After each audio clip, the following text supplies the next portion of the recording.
দেখো প্রথমে তাহলে কি করতে হবে, আমি কিন্তু সেম জিনিসটাই করছিলাম তাই না। সেটা হচ্ছে কি যে ধরো এখানে আমাদের গ্রাফিক্স GRAPHICS গ্রাফিক্স। এখন গ্রাফিক্স লেখার পরে আমরা কিন্তু শুধুমাত্র যে এইটা দিয়ে এইটাই করতে পারবো তা না, ঠিক আছে। আমরা কিন্তু অন্য কিছু করতে পারি, যেমন এইটাকে সিলেক্ট রেখে তোমার হচ্ছে কি এইখান থেকে কি করতে হবে, সেম কাজ দেখো আমি যা যা করছিলাম, পাথ ফাইন্ডারে যাইতে হবে, এই পাথ ফাইন্ডার বলছে, এখান থেকে পাতে যাইতে হবে, অফসেট পাথ করতে হবে যেটা আমরা করছিলাম। অফসেট পাথ করার পরে এখান থেকে দেখো এই যে 0.1 কতটুকু রাখবা না রাউন্ডে রাখবা সেটা এই যে এখানে দেখাই দেবা, ঠিক আছে।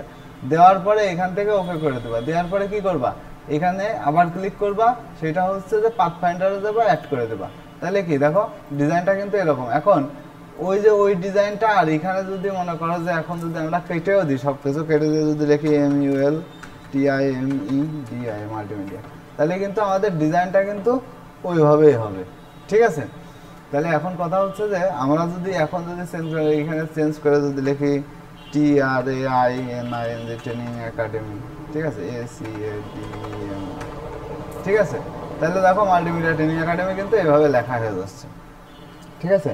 তাহলে এখন এই দেখো এইটাকে সিলেক্ট রাখা অবস্থায় যদি আমরা স্টক চেঞ্জ করে দিই, যদি মনে করো যে না আমার আকাশি কালারের স্টক হবে, তাহলে কিন্তু স্টক চেঞ্জ হয়ে গেছে তাই না। আবার যদি এখানে যাই যে ফিল কালারটা আমরা পরিবর্তন করে দেবো, ফিল কালারটা আমরা দিয়ে দেবো হচ্ছে এই কালার, দেখো ফিল কালারও কিন্তু পরিবর্তন হয়ে গেছে তাই না। তাহলে আমরা এইভাবে কিন্তু চেঞ্জ করতে পারি। তাহলে দেখো যে টেক্সট কিন্তু আমি চেঞ্জ করলে চেঞ্জ করতে পারতেছি, কাটলে কাটতে পারতেছি, সব কিছুই করতে পারতেছি। কিন্তু যখনই আমরা হচ্ছে এখান থেকে যখন কোনো পাথ নেবো, অবজেক্ট থেকে যখন এই পাথে যে কাজ করবো, তখন কিন্তু তার অফসেট পাথ নাই, ঠিক আছে।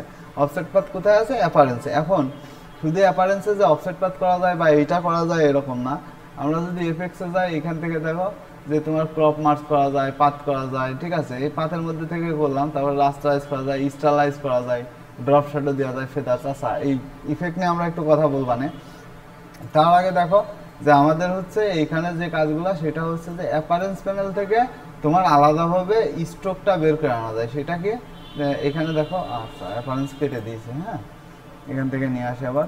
আচ্ছা অ্যাপারেন্স থেকে আমাদেরকে এই যে এখানে ক্লিক করার সাথে সাথে দেখো স্ট্রোক আর ফিল কিন্তু আলাদাভাবে বের হয়ে আসছে। তার মানে আমাদের যখন আমরা হচ্ছে কোনো টেক্সট লিখি তখন টেক্সটটা কিসে থাকে, পয়েন্টে থাকে। দেখো এখানে যখন আমরা পয়েন্টে টেক্সট নিলাম তাই না, এই টেক্সটটা কি এখানে শুধুমাত্র ফিল কালারে রয়েছে, স্ট্রোক কিন্তু নাই, দেখছো। তার মানে এটা কিন্তু পয়েন্টে তৈরি হয়েছে। কিন্তু এইখানে যখন ক্লিক করে যখন আমি একটা স্ট্রোক দিয়ে দিচ্ছি যে অ্যাড নিউ স্ট্রোক, ঠিক আছে, অ্যাড নিউ স্ট্রোক যখনই ক্লিক করে দিচ্ছি তখন কিন্তু এর একটা স্ট্রোক তৈরি হয়ে যাচ্ছে অটোমেটিক, ঠিক আছে। এর কিন্তু আলাদাভাবে দেখো ফিল থেকে কনভার্ট হয়ে স্ট্রোকে চলে এসেছে। তার মানে এইটা থাকা অবস্থায় আমরা কিন্তু আবার রান করি, হ্যাঁ হ্যাঁ ঠিক আছে। তাহলে আমরা ওইটা থাকা অবস্থায় কিন্তু আলাদাভাবে একটা স্ট্রোকের উপর দিয়ে আবার আর একটা স্ট্রোকও নিয়ে নিতে পারতেছি তাই না। তাহলে আমাদের হচ্ছে কাজের জন্য কি যে এইখানে তোমার হলো দেখো এইখানে আমাদের হচ্ছে অবজেক্টের মধ্যে যেগুলা পাবা অ্যাপারেন্সের মধ্যেও সেম টু সেম ঠিক ওই রকম জিনিস পাবা। তবে একটু মনে করো যে এদিক ওদিক করা আছে অনেক কিছু। সেটা হলো কি যে অ্যাপারেন্সের মধ্যে স্টক যখন নিয়ে আসতেছো তখন তো স্টক আমরা পাইতেছি তাই না। তাছাড়া এফেক্টসের মধ্যে দেখো টেক্সচার আছে, স্টাইলাইজ আছে, স্কেচ আছে, পিক্সেল আছে। আচ্ছা এগুলা নিয়ে আমরা যদি কথা বলতে হয় যে ভিডিও আছে, এগুলো আসলে কি কাজে লাগে, এগুলো যদি কথা বলতে হয় তাহলে হচ্ছে আগে আমাদের জানতে হবে কি যে আমাদের জানতে হবে আগে হলো প্রথমত যে হলো ইফেক্ট মেনু, ঠিক আছে। ইফেক্ট মেনুটা আমাদের ক্লিয়ার করতে হবে। তো ইফেক্ট মেনু ক্লিয়ার করার জন্য ইফেক্টের দেখো প্রথমে অপশন আছে অ্যাপ্লাই লাস্ট ইফেক্ট, মানে আমরা যদি লাস্ট ইফেক্ট করে রাখি সেই ক্ষেত্রে ডকুমেন্ট রিসেট ইফেক্ট সেটিং এগুলা পরে। প্রথমত মনে করো যে 3D and materials. 3D and materials কি যে কোনো অবজেক্টকে যদি আমরা 3D তে করতে চাই, যেমন ধরো যে এইখানে আমাদের হচ্ছে একটা ইলিপ্টোস আছে সিম্পল, ঠিক আছে, এখানে একটা বৃত্ত আছে। তো বৃত্তটাকে আমরা কি করব, এখানে সিলেক্ট থাকা অবস্থায় যদি আমরা ইফেক্টে যে হ্যাঁ না দাঁড়াও আগে আমি একটু দেখিয়ে নিই। এইখানে মূলত এক্সট্রাক্ট অ্যান্ড রিভলভ যাওয়ার দরকার নেই, তুমি 3D ক্লাসে যে দেখো এক্সট্রাক্ট অ্যান্ড রিভলভ এখানে ক্লাসিক আছে, ক্লাসিকটা ইউজ করো যেহেতু আমাদের সিঙ্গেল লাইন, ঠিক আছে। এখান থেকে কিন্তু তুমি যেদিকে দিবা সেদিকেই কিন্তু আমার এটা রাউন্ড হবে, ঠিক আছে। দেখো 3D অবজেক্ট তৈরি হয়ে যাচ্ছে কিন্তু অটোমেটিক, হ্যাঁ। তো এইখানে দেখো এইটাকে যদি ভিতর থেকে গ্যাপ করতে চাও যে ভিতর থেকে গ্যাপ হবে, দেখো ভিতর থেকে গ্যাপ হয়ে গেছে। আবার যদি এখানে দাও তাহলে ভিতরের রাউন্ড কিন্তু দেখা যাচ্ছে না, সাদা কালারটা কিন্তু রয়ে গেছে, হ্যাঁ। আবার এই পাশেরটা হচ্ছে ভিতরের রাউন্ড। আবার এক্সট্রা ডিপথ মানে কতটুকু পুরুত্ব হবে, মোটা হবে, হ্যাঁ 50 পয়েন্টে যদি দিতে চাও বা এখান থেকে বাড়াতে চাও, দেখো এই যে লম্বা হয়ে গেছে। আমরা যদি এইভাবে 3D অবজেক্ট তৈরি করতে চাই, ঠিক আছে, আমরা কিন্তু এইভাবে 3D অবজেক্ট করতে পারবো। যেমন এই যে এখানে দেখো, আমরা এখান থেকে মুভ করাইলে দেখো 3D একটা অবজেক্ট তৈরি হয়ে গেছে, ঠিক আছে। তো এইটাকে যেদিকেই দাও না কেন সেভাবেই কিন্তু 3D তৈরি হবে, ঠিক আছে। দেখো এই যে মনে করো যে সেই যে কি হয়ে গেল, একটা পাইপের মতো হয়ে গেল, তাই না। তা এইখানে মূলত কাজ কি দেখো, যে আমরা একটা কাজ করতে পারি সেটাকে, যে এইখান থেকে তোমার হচ্ছে একটা অপশন আছে, সেটাকে যে তোমার ইফেক্টে যাইতে হবে, 3D তে যাইতে হবে, তোমার হচ্ছে এই যে এইখান থেকে রিভলভের কাজ কি, আচ্ছা রিভলভের কাজ বোঝার আগে এইখানে আর একটা কাজ বলো, ম্যাপ আর্টের কাজ বুঝো। ম্যাপ আর্টের কাজ হচ্ছে যে এটাকে ম্যাপ তৈরি করা যায়। যেমন হলো ধরো এইখানে হচ্ছে আমাদের এই যে অবজেক্ট, এই অবজেক্টটাকে আমরা কি করব, মিডিল থেকে কেটে নেব, ঠিক আছে, এখান থেকে আর এখান থেকে কেটে নেব। কেটে নিয়ে এই পাশেরটুকু ধরো আমরা এই পাশেরটুকু ডিলিট করে দিলাম, এইটুকু থাকলো। থাকা অবস্থায় যদি আমরা ই করি যে ইফেক্টে যাই, ইফেক্ট থেকে 3D একটা রেয়াস 3D, এখান থেকে রিভলভ ক্লাসিক, ঠিক আছে, রিভলভ ক্লাসিকে যাওয়ার সাথে সাথে দেখো এটা কিন্তু গোল হয়ে গেছে। ম্যাপ আর্টে যাই, ম্যাপ আর্টে যে এখান থেকে কিন্তু আমরা হচ্ছে এটা তো এইভাবে গোল হয়েছে,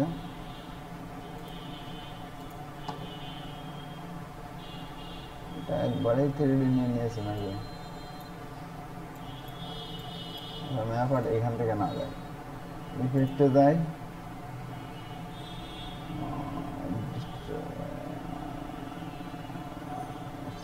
আচ্ছা এখান থেকে 3D তে extrude and revolve, rotate, extrude and রিভলভে যায়, ম্যাপ আর্টে যায়, ঠিক আছে। এখন দেখো ম্যাপ আর্টে যাওয়ার পরে এইখানে দেখো অবজেক্ট কিন্তু চলে আসতেছে, হ্যাঁ, এইগুলা দিয়ে আসলে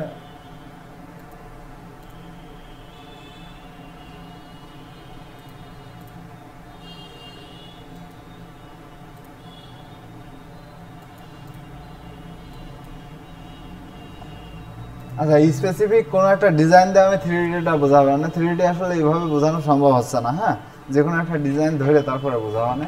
এছাড়াও 3D বিষয়গুলো, এছাড়াও কিন্তু ইফেক্ট মেনুতে আরও কিছু কাজ আছে, সেটা হচ্ছে কনভার্ট টু শেপ, ঠিক আছে। দেখো এখানে লেখা আছে কি রেক্টেঙ্গেল, রাউন্ড রেক্টেঙ্গেল আর হচ্ছে ইলিপস, তাই না। ধরো যে কোনো একটা জিনিসকে তোমরা ধরো এখানে হচ্ছে আমরা একটা লাইন নিলাম, অথবা ধরো একটা বক্সে নিলাম, ঠিক আছে, এখানে একটা বক্স নিলাম, এই বক্স নিয়ে ধরো এইটা কিন্তু আমরা বেসিক্যালি এমনিতেই তৈরি করতে পারি, কিন্তু ইফেক্ট মেনুতে কিভাবে করতে হয়, আর ইফেক্ট বলতে কি বোঝায়, ইফেক্ট বলতে আমরা বুঝি কি যে আমরা কোনো অবজেক্টের একটা যত পরিবর্তন করি না কেন তার একটা ইফেক্ট কিন্তু থাকবেই, ঠিক আছে। ইফেক্ট থাকবে কিভাবে আমি বোঝাচ্ছি, দেখো তোমার হচ্ছে এখান থেকে কই জানো এটা, এই যে রেক্টেঙ্গেলে গেলাম, রেক্টেঙ্গেলে গেলে দেখো যে এইখানে আছে অ্যাবসোলিউট আর একটা আছে রিলেটিভ, ঠিক আছে। অ্যাবসোলিউটটা কি, যে রেক্টেঙ্গেল রাখলে রেক্টেঙ্গেল, রাউন্ড করলে রাউন্ড, দেখো রাউন্ড হয়ে যাচ্ছে, তাই না, পরিবর্তন হচ্ছে। এখন এই যে রাউন্ড রাখার পরে যদি অ্যাবসোলিউটটা রেখে এখান থেকে এক্সট্রা 2 বাড়াই, তাহলে কিন্তু আমার এই যে অবজেক্ট কিন্তু দুই সাইড থেকে বড় হচ্ছে, যে কতটুকুতে শেপ আউটলাইন করবো, তাই না। আর শেপ অপশন থেকে এখান থেকে এক্সট্রা 2 দিয়ে দিলাম, এখান থেকে যতটুকু করতে হবে এখান থেকে যদি দিই তাহলে উপরের দিকে, ঠিক আছে। এখন দেখো এখান থেকে হচ্ছে কর্নার রেডিয়াস যদি দিতে চাই তাহলে কর্নারটাও কিন্তু গোল হয়ে আসতেছে, ঠিক আছে। যে আমরা কোনো একটা শেপের বা কোনো একটা জিনিসের যদি ইফেক্ট ইউজ করতে চাই সেই ক্ষেত্রে এটা কাজে লাগে। আচ্ছা দেখো এখন আমি যদি বাইরে থেকে এইটা সিলেক্ট করতে যাই আমার কিন্তু সিলেক্ট হচ্ছে না, দেখছো, তার মানে কি এইখানে ইফেক্টে সিলেক্ট করলে সিলেক্ট হচ্ছে না, দেখো, কিন্তু ভিতরে যে যখন সিলেক্ট করতেছি তখন কিন্তু ঠিকই সিলেক্ট হচ্ছে, তার মানে এটা হচ্ছে ইফেক্ট, ঠিক আছে। এইটা হচ্ছে মেন অবজেক্ট, এর পাশে যেটা আছে সেটা হচ্ছে ইফেক্ট, ঠিক আছে। তাহলে আমার কি করতে হবে, মেন অবজেক্ট সিলেক্ট করে অবজেক্টে যে দেখো এখন কিন্তু এক্সপেন্ড নেই, আমি কিন্তু এর আগে বলছিলাম এক্সপেন্ড আর এক্সপেন্ড অ্যাপারেন্সের মধ্যে পার্থক্য কি। হ্যাঁ বলো। অ্যাপারেন্স ব্যবহার করবো, আর এক্সপেন্ড ব্যবহার করবো যে কোনো অবজেক্টের ক্ষেত্রে বা যে কোনো ফিল্ডের ক্ষেত্রে আমরা এক্সপেন্ড ব্যবহার। এখন দেখো এটা একটা অবজেক্ট তৈরি হয়ে গেছে, ঠিক আছে। আবার দেখো এখানে যদি আমরা হচ্ছে একটা কাজ করি, ধরো এখানে একটা এখানে ধরো এইটাই নিলাম, ঠিক আছে, এইটাই একটা লাইন নিলাম, এই রাউন্ডকে হচ্ছে আমার হলো কি করতে হবে, বৃত্ততে রূপান্তর করতে হবে। সাপোজ মনে করো যে অবজেক্টটা হচ্ছে একটা রাউন্ডকে যদি বৃত্ত করতে হয় বা গোল কিছু বানাইতে হয় তাহলে কিভাবে বানাবো, ধরো এটা আর একটু ছোট করে নিই, এখানে সিলেক্ট করে ইফেক্টে যে তোমার হচ্ছে কনভার্টার শেপে যে এখান থেকে রেক্টেঙ্গেল বা হচ্ছে রাউন্ডেড রেক্টেঙ্গেল বা ইলিপসে গেলাম, দেখো এটা কিন্তু বৃত্ততে পরিণত হয়ে গেছে। এখন যদি এটাকে আমরা একটু রাউন্ড করি বা এরকম না করি, এইটা যদি উঠাই দিই তাহলে কিন্তু এদিকে রাউন্ড হচ্ছে। হ্যাঁ, দেখো গোল বৃত্ত তৈরি হয়ে গেছে, তাই না? আবার যদি এখানে দেখো এই যে কর্নার রেডিয়াস তো নাই আমাদের বৃত্ততে, তার কর্নার রেডিয়াস থাকে না, তাই না? তাহলে কর্নার রেডিয়াস আমরা হচ্ছে এখান থেকে রিলেটেড অ্যাবসোলেট দিলে অ্যাবসোলেট ছোট, মানে ভিতরের দিকে হবে, অ্যাবসোলেট ছোট, আর রিলেটেড হচ্ছে বাইরের সাইডে। আমরা যদি বাইরের সাইডে দিই, দেখো একদম পারফেক্ট বৃত্ত হয়ে গেছে না? এখানে হচ্ছে 125 আর এখানে 0.375, মানে এইদিকে এদিকে কতটুকু আছে সেটা। তাহলে দেখো এইটা কিন্তু সিলেক্ট হচ্ছে না, সিলেক্ট হচ্ছে কি ভিতরেরটা, ইফেক্ট সিলেক্ট হচ্ছে। তাহলে অবজেক্ট থেকে আবার এক্সপেন্ড অ্যাভারেন্স করলে এই দেখো যে বৃত্ত মানে দাগ ছিল, দাগকে আমরা বৃত্ততে কনভার্ট করে নিয়ে চলে আসছি। হইতেই পারে এরকম কাজ, তাই না? যে একটা লাইন আছে, লাইনকে বৃত্ততে কনভার্ট করতে হবে, ঠিক আছে? থাকে না, এগুলা কিন্তু এক্সামের সময় বেশি দেয়, ঠিক আছে? যে একটা লাইনকে বৃত্ততে কিভাবে কনভার্ট করবা, ঠিক আছে? একটা লাইনকে রেক্টেঙ্গেল বক্সে কিভাবে নিয়ে আসবা, ঠিক আছে?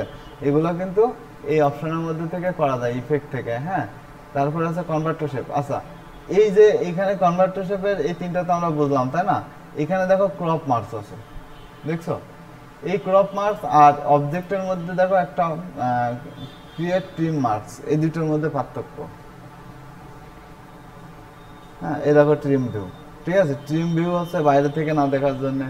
তারপরে হচ্ছে ক্রপ ট্রিম, এই দেখো এখানে ধরো এখানে একটা বৃত্ত আছে, তাই না?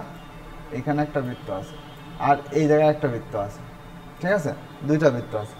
এখানে ট্রিম মার্ক দিলে কি হচ্ছে, অবজেক্ট থেকে তোমার হচ্ছে ক্রিয়েট ট্রিম মার্ক করলে এখানে একটা অবজেক্ট চলে আসছে, তাই না? আবার যদি আমরা এইটাকে যদি সিলেক্ট করি, এটাকে সিলেক্ট করে যদি ইফেক্ট থেকে আমরা হচ্ছে ক্রপ মার্ক দিই, তাহলে দেখো দুইটা কিন্তু একই জিনিস, ঠিক আছে? এখন এক জিনিস হইলেও দুইটার মধ্যে পার্থক্যকে, ধরো এই বৃত্তটাকে নিয়ে যদি আমি সরাই ফেলি, তাহলে কিন্তু এইটা এখানেই থেকে যাচ্ছে, মানে ট্রিম হচ্ছে না, তাই না? মানে এইটা হচ্ছে এক্সাক্ট এক জায়গায় থেকে যাচ্ছে, তাই না? এটা আবার সরাই নিয়ে এটার কাছে নিয়ে যাওয়া লাগবে। কিন্তু তোমার ইফেক্টে কিন্তু এইটা সরানোর দরকার নেই, এইটার সাথে সাথে ওইটা যাবে। দুটার মধ্যে পার্থক্য এই, একটা মনে করো যে আলাদা হয়ে যায়, আর ইফেক্টে মনে করো যে সাইডে ওইটা থেকেই যায়। তার মানে হ্যাঁ, মূল অবজেক্টের সাথে সম্পর্ক, মানে এইটা তোমার হচ্ছে এইখানে থেকে গেলে আমার সুবিধা হবে কি, যে আমার ট্রিম করার সময় বা কাটার সময় বা মাপ নেওয়ার সময় কিন্তু ওই ভুলটা আর হবে না। তাহলে এইটা দিয়ে কিন্তু আমরা ক্রপ মার্কস করে এখানে কিন্তু এইভাবে ক্রপ করে রাখতে পারি, ঠিক আছে? আর ডিস্ট্রয়েড অ্যান্ড ট্রান্সপারেন্সি তো আমি হচ্ছে আগেও দিয়ে একদিন দেখাইছিলাম, তাই না? ডিস্ট্রয়েড অ্যান্ড ট্রান্সপারেন্সি কি, আমরা আজকে এই মেনুগুলাই দেখবো, মানে কয়েকটা মেনু দেখবো, সব তো শেষ করা যাবে না। হ্যাঁ, আচ্ছা, না জিগজ্যাগ না, আসলে আমরা হচ্ছে ওইটা তো আলাদা, সেটা হচ্ছে আলাদা বিষয়। ধরো এখানে একটা লাইন আছে, ঠিক আছে? এখন আমরা যদি ইফেক্টে যে এখান থেকে স্টাইলাইজ তোমার হচ্ছে ফ্রি ডিস্টোরেট করি, ফ্রি ডিস্টোরেট করলে কি হবে, এই যে অবজেক্টটাকে যে কোনো দিকে কিন্তু আমরা মুভ করাইতে পারবো, নামাইতে পারবো, ঠিক আছে? তাহলে এখান থেকে আমরা হচ্ছে এটাকে নামাইলাম, ঠিক আছে? এই যে, ঠিক আছে, এদিকে দিলাম, এদিকে দিলাম, ঠিক আছে? এরকম ভাবে দিতে পারতেছে। এটা ওই করো, দেখো এটা কিন্তু ওইভাবে চেঞ্জ হয়ে গেছে, ঠিক আছে? এইটার ক্ষেত্রে দেখো যে এইটা বাদ দাও, আমরা যদি এই অবজেক্টটাতে করি, এই অবজেক্টটা, আচ্ছা আমি এগুলো সব ডিলিট করে নিচ্ছি। হ্যাঁ, এগুলো ডিলিট করে দিই। এই অবজেক্টের ক্ষেত্রে যদি করি, আমরা যদি অবজেক্টে যাই, অবজেক্টে যে সরি ইফেক্টে যাই, ইফেক্টে যে ক্রপ অ্যান্ড মার্কসের মধ্যে ডিস্ট্রয়েড, এই কর্নারটাকে ধরো আমার ছোট করে দিতে হবে এদিকে, ঠিক আছে? এদিকে ছোট করে দিতে হবে, এইভাবে দিতে হবে। হ্যাঁ, সেই ক্ষেত্রে আমরা যদি ওকে করি, দেখো এটা কিন্তু এইভাবে, কিন্তু ইফেক্ট কিন্তু থেকে গেছে, দেখছো? এটা কিন্তু অবজেক্ট থেকে তোমার হচ্ছে এক্সপেন্ড অ্যাভারেন্স করে নিলে এটা কিন্তু এরকম হয়ে যাচ্ছে। হুম, হ্যাঁ, দরকার একটা জিনিস, এটা কিন্তু লাগে, ঠিক আছে? আবার দেখো যে আবার এইটাকে যদি আমরা চেঞ্জ করতে চাই, ফ্রি ডিস্ট্রয়েটে যে, ঠিক আছে? ডিস্ট্রয়েটে যে এইখান থেকে ধরো এই মাথাটাকে আমরা একটু ছোট করে দিলাম বা একটু লম্বা করে দিলাম, তাহলে কিন্তু এটা এইভাবে করা যায়, ঠিক আছে? আর এরপরে হচ্ছে কি, দেখো ইফেক্টের মধ্যে আরো অপশন আছে, সেটা হচ্ছে যে পুকার অ্যান্ড বুলেট। পুকার অ্যান্ড বুলেটের কাজ কি আছে, এটাকে একটা লাইন নিয়ে করলে সব থেকে বেটার হয়। একটা লাইন নিয়ে আমরা ধরো লাইন টানলাম, ঠিক আছে? এখন অনেক সময় হয় না যে লাইনকে আমরা হচ্ছে একটু চেঞ্জ করতে চাই, সেটাকে পুকার অ্যান্ড বুলেটে যে এখানে দেখো যে আমরা যদি এখান থেকে টেনে দিই, দেখো লাইন কিন্তু ছোট হয়ে যাচ্ছে, তাই না? এদিকে বড় হয়ে যাচ্ছে। আচ্ছা এই ক্ষেত্রে কি যে আমরা যদি একটা বক্স নিয়ে নিই, যে কোনো জিনিস, ঠিক আছে, কারেন্ট বুলেট করে যদি ইলিশ তুলি নিলাম, ধরো এখানে একটা ইলিশ টুল নিলাম, এখানে যদি এটাকে সিলেক্ট করে আমরা যদি ইফেক্টে যাই, ইফেক্টে যে কারেন্ট বুলেট, দেখো এখন কি হয়, দেখো এইটার কথা মনে নাই, আমরা হচ্ছে ফুল বানাইছিলাম, হ্যাঁ ফুল বানানোর কথা মনে নাই, তাইলে ফুল বানাইছে, এদিকে গেলে এদিকে হবে, এদিকে গেলে এদিকে হবে, আমি তো এরকম ভাবে ফুল বানাইছিলাম সেদিনকে। হ্যাঁ হ্যাঁ গাছ বানাইছিলাম সেদিনকে, আমি করছিলাম স্টার দিয়ে, 5 স্টার দিয়ে করছিলাম, মনে নেই? এটা 4 স্টার বা বৃত্ত, ওইটা 5 স্টার আরো ভালো হয়। হ্যাঁ আচ্ছা তারপরে কি দেখো এখানে আরো একটা অপশন আছে, ডিস্ট্রিবিউট ট্রান্সফারেন্স রেগুইন। রেগুইনের কাজকে যে এইটাকে মনে করো যে ঘিজিবিজি আকারে লাইন দেয়, আচ্ছা ঘিজিবিজি আকারে লাইন দিতে গেলে আমরা এইটা দিয়ে করতে পারি, সেটাকে যে ইফেক্টের মধ্যে তোমার হচ্ছে কি ডিস্ট্রিবিউট ট্রান্সফারেন্সে রেগুইন, রেগুইনে গেলে দেখো লাইনটা একা একা হয়ে গেছে। হ্যাঁ এখন যদি তুমি অ্যাবসোলিউট দাও, অ্যাবসোলিউট দিলে কিন্তু ভিতরের দিকে এই যে, ঠিক আছে, আবার এখানে রিলেটিভ দাও, রিলেটিভ দিলে বাইরে। এখন বলতে পারো যে এইটা মনে হয় হচ্ছে যে সেই কি যে কারো হার্টবিট চলছে কিনা সেইটা, হ্যাঁ যে ডাক্তার, হ্যাঁ আচ্ছা স্মুথ করলে স্মুথ, দেখো এগুলা কিন্তু স্মুথ হয়ে গেছে, হ্যাঁ রিপোর্টে এরকম দাগ দাগ, ঠিক আছে, এইভাবে করলে কিন্তু এইভাবে আরো ঘিজি ভিজে হবে, ঠিক আছে, এদিক করলে কিন্তু নেই, এদিক করলে আস্তে আস্তে বাড়বে কমবে, ঠিক আছে, এগুলা কিন্তু এইভাবে তোমরা চেঞ্জ করতে পারো। হ্যাঁ এইভাবে কিন্তু তুমি বড় ছোট করতে পারো। আবার যদি কর্নার করো তাহলে কিন্তু ওই যে কোনা কোনা হয়ে যাবে। হ্যাঁ দেখা যাচ্ছে যে পাহাড় পর্বত আঁকাতে আছে, এইভাবে কিন্তু আঁকায় ফেলতে পারো। হ্যাঁ পারো না, যে একটা লাইনেতে এরকম ঘিজি করে পাথর মাথর আঁকায়, ঠিক আছে। আচ্ছা তারপরে কি আছে, তারপরে আছে ডিজিটাল ট্রান্সফার ভিতরে আছে ট্রান্সফর্ম আছে, তাই না? রুবিন তো আমরা দেখলাম ট্রান্সফর্মের মধ্যে কি আছে, ট্রান্সফর্মের মধ্যে মজার জিনিস হচ্ছে যে ট্রান্সফর্ম নিয়ে আমাদের হচ্ছে পরবর্তীতে অনেক কাজ হবে। এটা হচ্ছে যে হরিজন্টাল স্কেল, স্কেলটা আমরা কিন্তু অবজেক্ট থেকেই দেখছিলাম স্কেল আছে, তাই না? কতটুকু বড় হবে ভেক্টর, তারপরে মুভ, হরিজন্টালি কতটুকু মুভ করবা মানে কোন দিকে যাবে, তারপরে হচ্ছে অ্যাঙ্গেল কতটুকু অ্যাঙ্গেল হবে সেইটা, ঠিক আছে, এক্স ওয়াই কতটুকু যাবে, হ্যাঁ এইগুলা এখান থেকে পরিবর্তন করা যায়, ঠিক আছে। তো আমরা দেখো এখান থেকে মূলত হচ্ছে যেটা করতে পারি,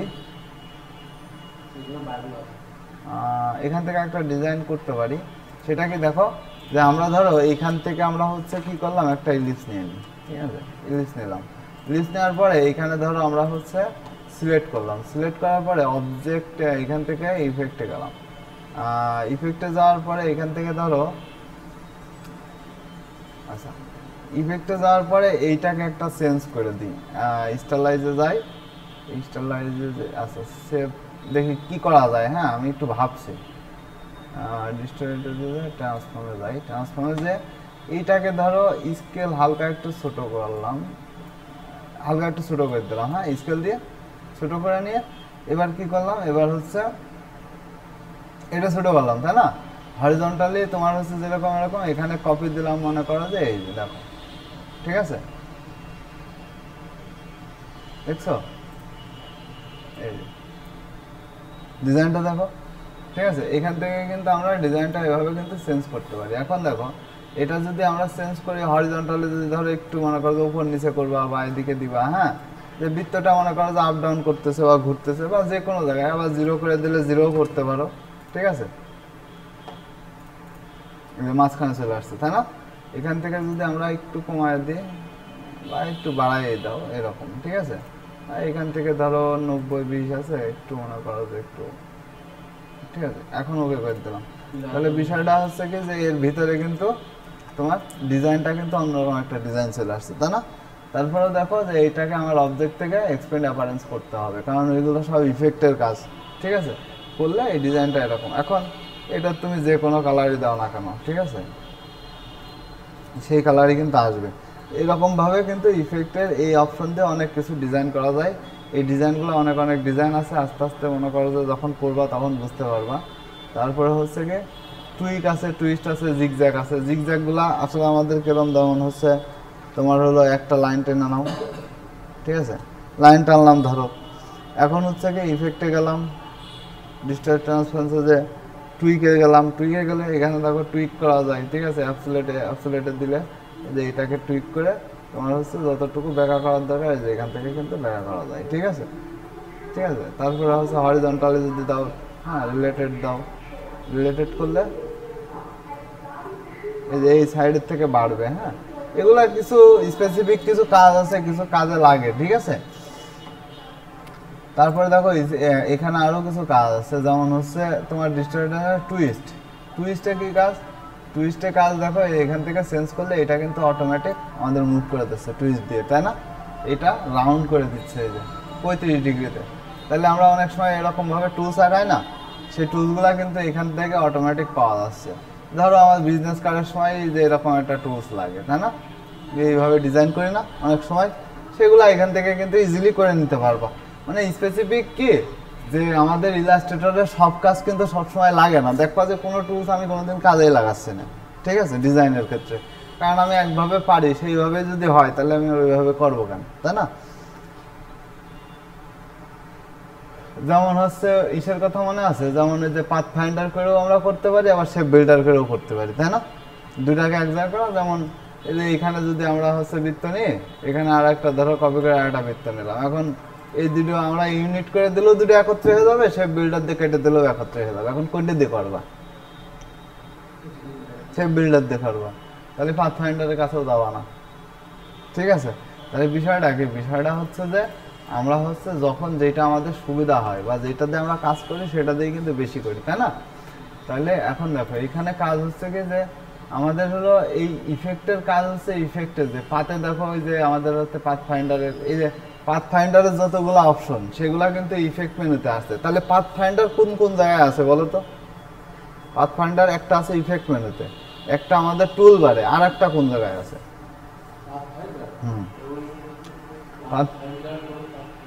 দেখো এখানে যে অপশনগুলো লাগে অ্যাড, তারপরে ইন্টারসেক্ট, এক্সক্লুড, সাবট্রাক্ট, তারপর আছে ম্যানেজ ব্যাক, ডিভাইডেড, ট্রিম। এখানে দেখো তো হ্যাঁ অ্যাপারেন্সের ভিতরে মাত্র দেখালাম আমি এই যে পাথ ফাইন্ডার।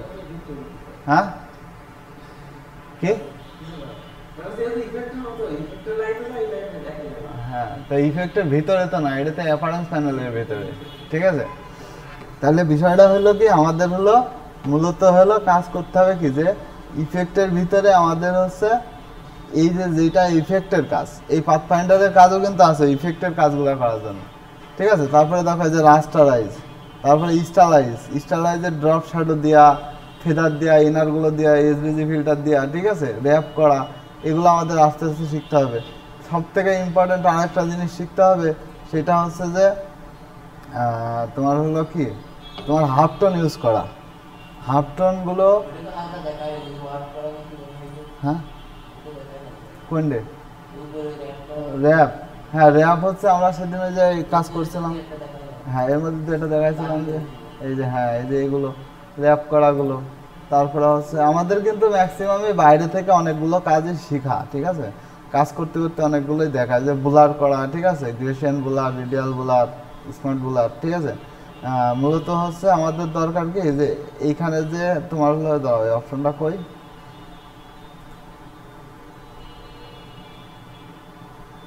আচ্ছা টেক্সচারের মধ্যে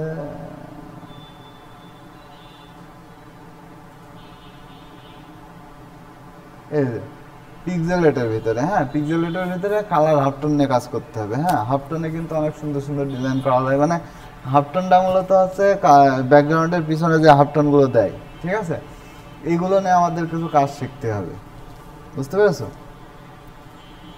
যাই হোক, এখন মনে করো যে তোমাদের হলো কাজের মধ্যে নতুন কোনো কাজে প্রেশার আমি দেবো না, আর এই টুকটাক মেনুগুলো আমি আজকে দেখাই দিলাম। তোমরা হচ্ছে বাকি যে ডিজাইন, আর আমি কিন্তু আগেই বলেছি যে হচ্ছে তোমাদের যেটা করতে হবে সেটা হচ্ছে যে ওয়েবসাইট, মানে আমাদের হচ্ছে freelancer.com এর জন্য বা আমাদের পোর্টফোলিওর জন্য আমাদের পোর্টফোলিওগুলো আগে গুছাইতে হবে। পোর্টফোলিও কিন্তু হ্যাঁ তুমি যদি বলো যে কোন পোর্টফোলিওগুলো মার্কেটে চলে, কোন পোর্টফোলিওগুলো ইম্পর্টেন্ট, ঠিক আছে, সেগুলো আমি বলে দিতে পারি, কিন্তু পোর্টফোলিও কিন্তু নিজের মতন করে ডিজাইন করতে হবে, ঠিক আছে। যদি শোনা যায় কী ডিজাইন করো সেটা আমি বলে দিতে পারি, কিন্তু ডিজাইন তোমার মতন করে করতে হবে, ইউনিক করতে হবে তোমার সাইডের জন্য, যে সাইড দিয়ে ভবিষ্যতে আর্নিং করবো, ঠিক আছে, বুঝেছো আমার কথা?